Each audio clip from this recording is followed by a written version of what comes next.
បាទបងប្អូនរៀបចំរួចហើយលុយស៊ីស្រោប៉ុង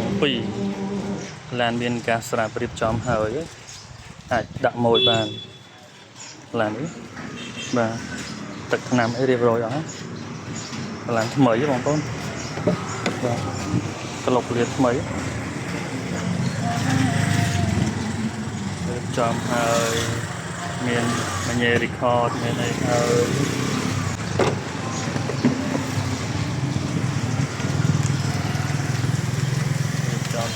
ហើយឡើងថ្មីអាចយកដាក់ម៉ួយបាន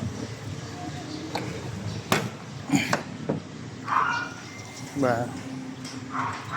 សាច់ឡើងពុកស្បៃស៊ីនអត់មានឆ្កូតឆ្កេតឆ្កូតស្អីទេសាច់ឡើងសំណំ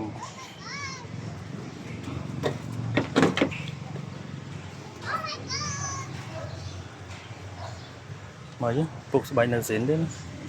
ឡើងនេះពុកស្បៃនៅស៊ីន